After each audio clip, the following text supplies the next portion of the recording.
আগামী 1 জুলাই 2026 হতে ধাপে ধাপে বাস্তবায়ন করার ঘোষণা দিচ্ছে। মূল্যস্ফীতির চাপ, জীবনযাত্রার ব্যয় বৃদ্ধি এবং সরকারি জনবল সম্প্রসারণের বাস্তবতায় সরকারি কর্মকর্তা কর্মচারীদের বেতন ভাতা খাতে বরাদ্দ আরও বাড়াচ্ছে সরকার। আগামী 2026-27 অর্থ বছরের প্রস্তাবিত বাজেটে এ খাতে মোট 89,380 কোটি টাকা বরাদ্দ রাখা হয়েছে, যা চলতি অর্থ বছরের সংশোধিত বাজেটের তুলনায় 4,641 কোটি টাকা বেশি।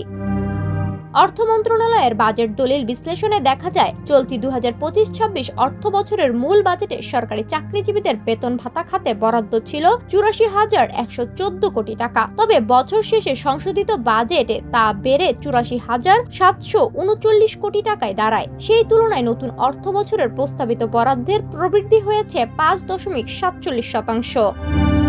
তবে সবচেয়ে উল্লেখযোগ্য পরিবর্তন দেখা গেছে দীর্ঘমেয়াদী ব্যয়ের ধারায়। 2024-25 অর্থ বছরে সরকারি কর্মকর্তা কর্মচারীদের বেতন ভাতা খাতে প্রকৃত ব্যয় ছিল 69,423 কোটি টাকা। মাত্র 2 বছরের ব্যবধানে সেই ব্যয় বেড়েছে 89,380 কোটি টাকার পৌঁছানোর পথে রয়েছে। অর্থাৎ এই সময় অতিরিক্ত ব্যয় যোগ হচ্ছে প্রায় 20,000 কোটি টাকা।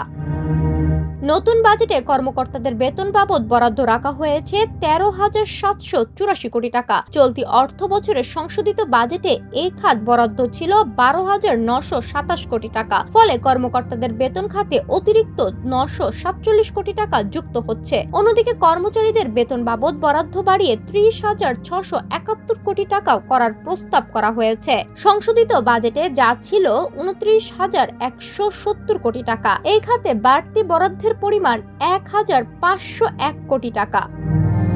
তবে বরাবরের মতো এবারও সবচেয়ে বড় অঙ্কের অর্থ যাচ্ছে ভাতাদি খাতে। নতুন অর্থ বছরে ভাতা বাবদ বরাদ্দ ধরা হয়েছে 44,885 কোটি টাকা।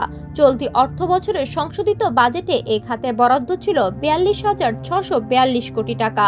এককভাবে এই খাতে সবচেয়ে বেশি 2,193 কোটি টাকা অতিরিক্ত বরাদ্দ দেওয়া হয়েছে। সব মিলিয়ে কর্মকর্তাদের বেতন, কর্মচারীদের বেতন এবং বিভিন্ন ধরনের ভাতা যোগ করে মোট বেতন ভাতা খাতে বরাদ্দ দাঁড়িয়েছে 89,380 কোটি টাকা। বাজেট বিশ্লেষকদের মতে মূল্যস্ফীতির দীর্ঘস্থায়ী চাপ, জীবনযাত্রার ব্যয়ের ঊর্ধ্বগতি এবং সরকারি প্রশাসনের নতুন নিয়োগের কারণে প্রতি বছরই এ খাতে ব্যয় বাড়ছে।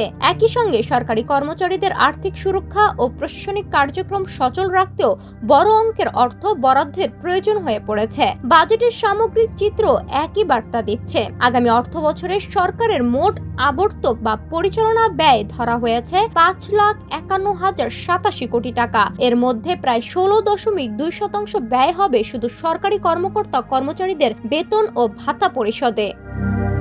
রাষ্ট্র পরিচালনার অন্যতম প্রধান চালিকা শক্তি সরকারি প্রশাসন। সেই প্রশাসনের কর্মকর্তা কর্মচারীদের বেতন ভাতার পেছনে ব্যয়ের অঙ্ক প্রতি বছরই বাড়ছে। নতুন বাজেট দেখাচ্ছে সরকারের ব্যয় খাতগুলোর মধ্যে মানব সম্পদ পরিচালনার ব্যয় এখন আরো গুরুত্বপূর্ণ হয়ে উঠেছে। আর এই বাস্তবতায় বেতন ভাতা খাতে প্রায় 90,000 কোটি টাকার বরাদ্দ দেশের আর্থিক ব্যবস্থাপনা ও প্রশাসনিক ব্যয়ের একটি বড় সূচক হিসেবেই বিবেচিত হবে।